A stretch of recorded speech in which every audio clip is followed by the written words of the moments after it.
Como lo anunciamos al inicio del programa, hoy le explicamos cuáles son los pasos que debe seguir si usted, persona adulta mayor, quiere denunciar que alguien está abusando de su patrimonio. Muy importante, vecinos, familiares o conocidos de la persona adulta mayor que estén al tanto de estos abusos también pueden denunciar. ¿Cómo? Se lo explicamos en nuestra entrevista de fondo de hoy y nos acompaña Gustavo Fallas, abogado del Consejo Nacional de la Persona Adulta Mayor, para explicarnos. Bienvenido, Buenas Gustavo, tardes. muchas gracias por Muchas acompañarnos. gracias. Gustavo, es muy importante, a veces creemos que solo la persona adulta mayor puede denunciar estos abusos patrimoniales, pero terceras personas pueden también hacerlo.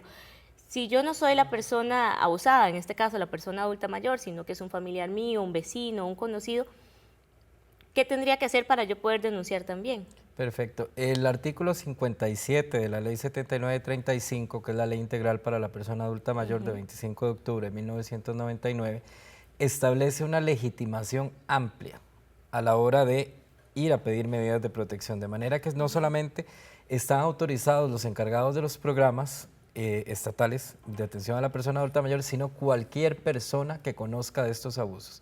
De manera que cualquier persona que sepa de una condición de abuso patrimonial, de abuso físico, psicológico, sexual contra una persona adulta mayor, puede pedir la medida de protección directamente en el juzgado competente. Y en el caso de la persona adulta mayor, ¿qué tendría que llevar al juzgado o a dónde tendría que dirigir su denuncia? ¿Lo hace al CONAPAN? ¿Lo hace con un abogado particular? ¿Lo hace al juzgado? ¿Cuál sería el consejo? ¿Qué es lo primero que tiene que hacer la persona? Bueno, la legitimación amplia da pie para que cualquier persona, o sea, tercero cualquiera que conozca del asunto, pueda interponer la medida de protección o la misma persona adulta mayor que está siendo agredida. Para esto tienen que apersonarse directamente a los juzgados contra la violencia doméstica o de familia, que son los que dictan las medidas de protección.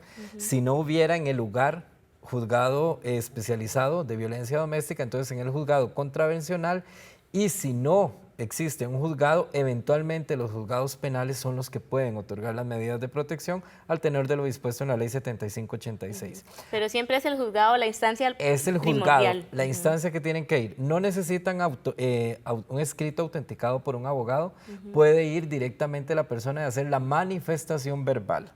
¿Por qué? Porque ahí la persona funcionaria judicial tiene que recibirle a la persona la manifestación e inmediatamente el juzgado tiene la obligación de dictar las medidas de protección que sean acordes a la situación que se está brindando.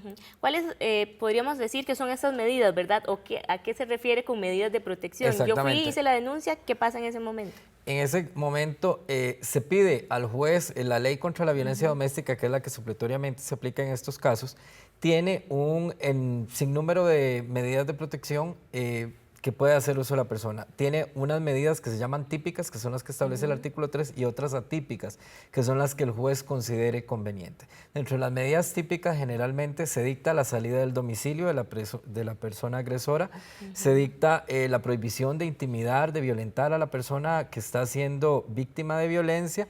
Pueden caber otras como una orden de alejamiento, la orden de protección a la autoridad judicial, pensión alimentaria provisional si procediere, y varias. Además, el juez puede dictar cualquier otra medida, que son las que se conocen como atípicas, que sean necesarias para terminar la pensión, la situación de violencia. En estos casos a veces tenemos situación donde un tercero está haciendo uso de, por ejemplo, la tarjeta de la cuenta donde depositan el dinero, la pensión de la persona adulta mayor. Entonces el juez puede obligar a esa persona que tiene esa tarjeta a que haga una devolución de esa tarjeta al juzgado, o directamente el juez puede pedirle a la autoridad bancaria, ¿verdad?, la instancia bancaria, que elimine esa tarjeta para evitar así la explotación patrimonial. Y es muy importante, ahora que usted lo mencionaba, Gustavo, porque a veces no concibimos que el retener la tarjeta de la persona, la tarjeta de débito, retenerle parte de la pensión, es también violencia, ¿verdad? Claro porque que sí. Cuando se habla de agresor, la gente imagina que es, bueno, que golpea a la persona, que le grita, que no la atiende, ¿verdad?, que no le cubre sus necesidades físicas y demás, pero retener parte del dinero o algún otro patrimonio de la persona también es violencia. Claro que y sí. se pueden dictar estas medidas como sacar a la persona del hogar Exactamente. o alejarla, ¿verdad? Ponerle este tipo de medidas. Es importante Exactamente. también llamar la atención sobre eso. Exactamente. De la experiencia que tenemos en el CONAPAN, la mayoría de llamadas que hace la gente es por explotación patrimonial dirigida directamente a que están utilizando los bienes muebles e inmuebles de la persona, han hecho traspasos y demás, o están utilizando el dinero de la persona. Entonces ahí generalmente son los dineros de los depósitos de las pensiones los que están utilizando, donde la persona se apodera de la cédula de identidad, persona presunta agresora, y además de la tarjeta con la que hace los retiros en el banco. Sí, pues muy bien. En la siguiente parte de esta entrevista le vamos a explicar a usted el resto del proceso, cómo puede usted tutelar, que además de poner la denuncia, se dicte el proceso respectivo y usted de verdad reciba la ayuda que usted necesita. Ahora vamos a una pausa, pero cuando regresemos tenemos la sección de agenda y luego la segunda parte de esta entrevista. Recuerde que usted puede repasar toda la información que le presentamos en la agenda ingresando a Facebook. Le da me gusta a nuestra página Nexos Canal 15 y ahí puede repasar números de teléfono y toda la información que en la agenda le mostramos.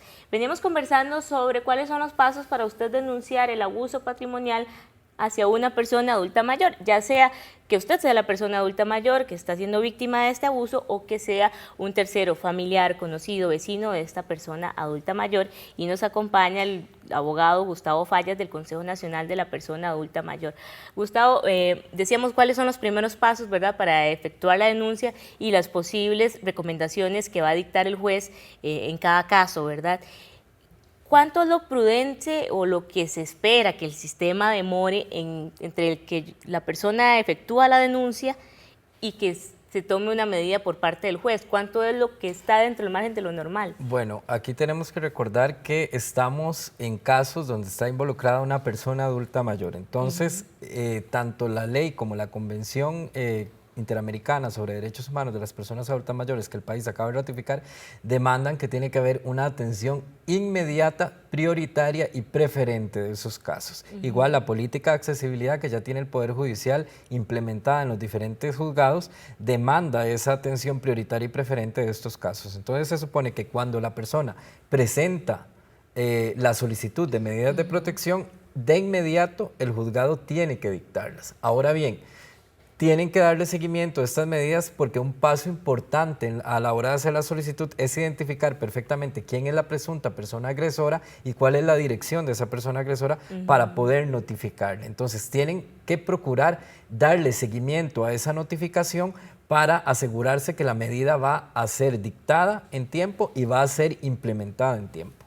Todo este proceso lo lleva el Poder Judicial. ¿Hay intervención de CONAPAN en algunos de estos casos, verdad? Por ejemplo, podría ser que la tercera persona que está denunciando el abuso hacia la persona adulta mayor no esté realmente enterada de la situación, inclusive que la persona adulta mayor diga, no es cierto, yo no soy víctima de este abuso.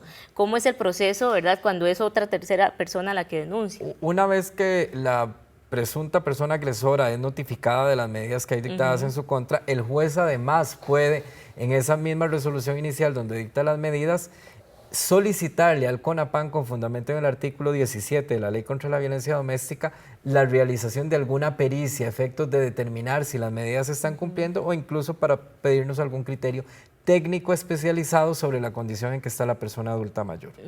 Pero siempre se le va a consultar a esta persona adulta mayor cuando es un tercero el que hace la denuncia y no es esta misma persona. No necesariamente, porque recordemos que aquí en los procesos de violencia siempre la persona es la víctima y es la última en darse cuenta de esta situación. Entonces, la importancia del artículo 57 de la ley integral es que autoriza a terceros a que denuncien situaciones que generalmente no se denunciarían por parte de la persona adulta mayor. ¿Por qué? Porque generalmente se está recibiendo la agresión de parte de sus familiares, de los hijos, de los nietos, de los sobrinos y demás, y las personas no los denunciarían por la formación que tienen. Hay varias opciones también para las personas adultas mayores o estos terceros que quieren intervenir y denunciar este tipo de abuso patrimonial a las personas adultas mayores.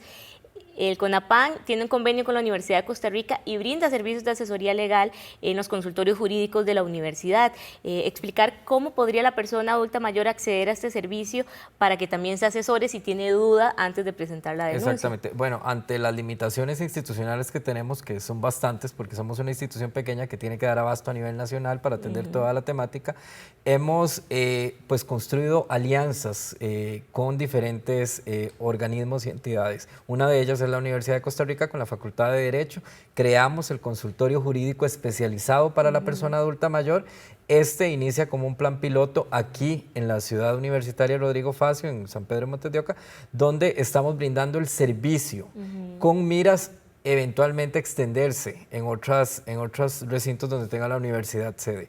¿Qué es lo importante? Bueno, si la persona quiere asesorarse y estar segura de que la situación que se está dando se puede solventar mediante una solicitud de medidas de protección, puede venir aquí a la Facultad de Derecho. Hay un horario de atención de 8 a 12 del día, de lunes a viernes, y pueden perfectamente consultar en el consultorio jurídico y eventualmente el consultorio jurídico incluso puede hacerles el escrito de interposición de medidas.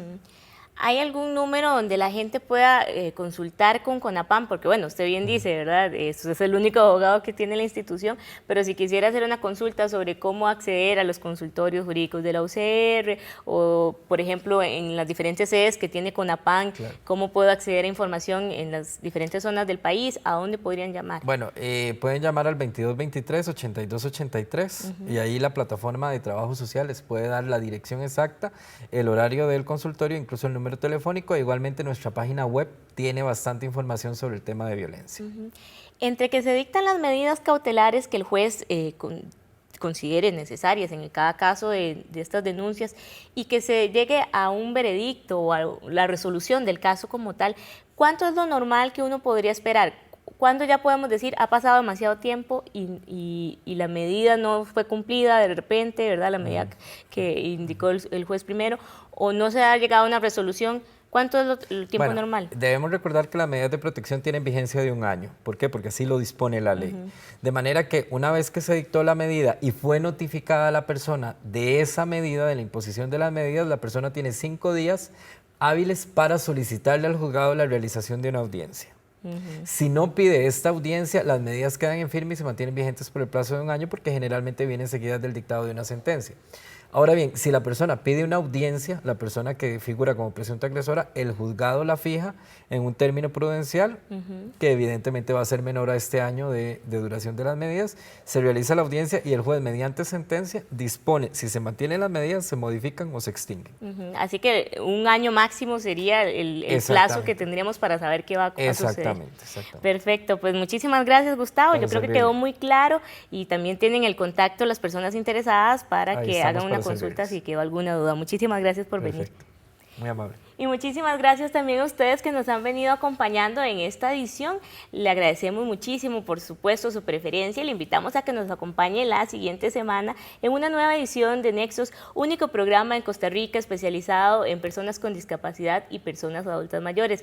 Recuerde que usted también puede comunicarse con nosotros si tiene dudas o comentarios. Nos puede llamar al 2511-6949 o escribirnos un correo a nexostv@gmail.com y con gusto le atendemos todas sus sugerencias. Le esperamos la próxima semana.